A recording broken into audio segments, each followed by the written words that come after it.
Isha, I'm attracting really bad people in my life always as friends or as boyfriends and girlfriends. What should I do? Here's my answer. You have a twisted relationship with yourself, which is exactly why you're attracting all these twisted people into your life. And that's just facts. Because do you know the type of people you attract into your life is a direct reflection of how you are with yourself, how you treat yourself, how your relationship looks like with yourself, what is your self-perception and your identity and your image in your own eyes will determine what you will attract from other people in your life. So work on that. Educate yourself about you. Stop observing and studying other people. Study yourself first, because your life should be a lot about unlearning the things that you were being taught by others, because again, most of that was BS. Learn new things. But where do you start?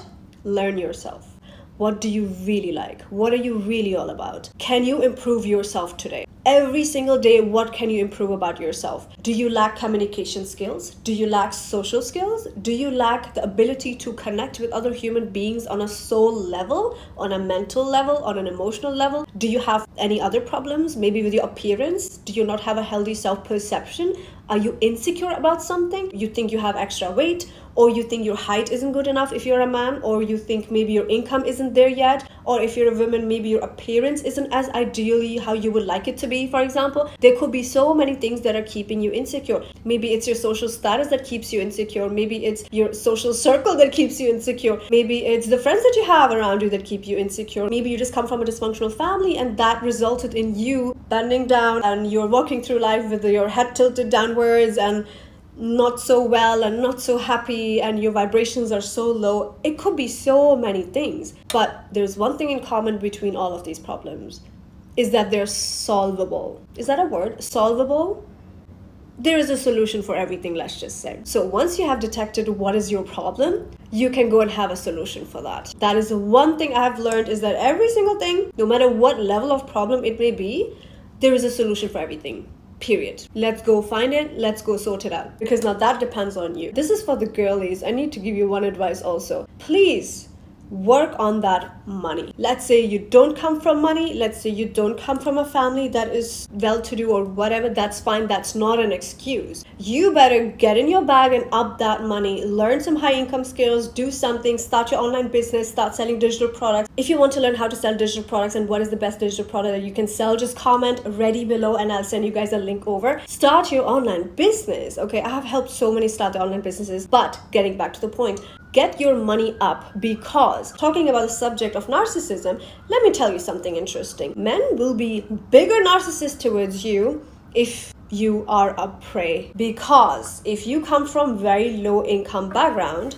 and you are dreaming, of course, to do better, which that's your right, but the problem is they over here will treat you not very nice. Okay, they will not be very human to you, as compared to, let's say, if they were somebody who is a little bit on the same frequency. And now by that, I don't mean that you have to be just as high income earner like the man, blah, blah, blah. No, absolutely not. But you have to be radiating on a certain frequency and have an abundant mindset at least. Because when you come from poverty, let's say, chances are you don't have an abundant mindset, right? Your mindset is keeping you where you're at. And that is not working very well for you, because you have higher chances to attract narcissists. They will be the predatory ones and you are the prey. And that is how girls end up being in really, really, really bad, abusive and toxic relationships where there is no way out. Because the man has full emotional, physical, financial control over you, and you have literally nothing under your name, and you have also nowhere to go because there is nobody. There's nobody there for you. So if you don't have healthy father figures in your life or healthy brothers in your life to protect you, or cousins or uncles,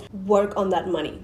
You work on that money more than anybody else, because otherwise you have, again, higher chances to attract something that is just not right, because the situation that you're in is keeping you on a certain frequency, and that frequency attracts abuse, toxicity, narcissism, mental abuse, physical abuse, domestic abuse, all kinds of abuse. And I say this with all my heart because I understand there's all kinds of advice on the internet, and a lot of people will say, no, play the damsel in distress and be poor so, somebody can come and help you and blah, blah, blah. Yes, that may be true in the beginning. Eventually, let's say if you want to get settled and marry probably the same person, now we have some trouble, because that person knows exactly what buttons to press and how to control you, and things are going to get abusive very, very quickly. We see this time and time again on the internet, even offline. This happens every single day. And by the way, I come from a brown community, and I can tell you, in our brown community, it doesn't work like that, okay? If you go from the slums straight to a penthouse,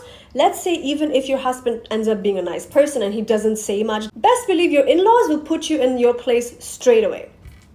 Okay, so that type of struggle you will have, especially if you're somebody who's also from the brown community or the black community. You know how things go. Okay, so work on that money, educate yourself, and yes, have a decent job. Again, downplay your job. You never have to tell people that you're a doctor, but you can certainly tell them that you're a nurse. You don't have to tell people that, you own the gallery, but you can tell them that you're an artist and you just love painting. Does that make sense? So that way you have your money and you have something going on for yourself, and at the same time, you don't have to disclose your income level, because I know that could be intimidating, and that's another topic for another day. I truly believe you don't have to be so honest about your income level as a girl, I think, because it's nobody's business. But is it important to have it?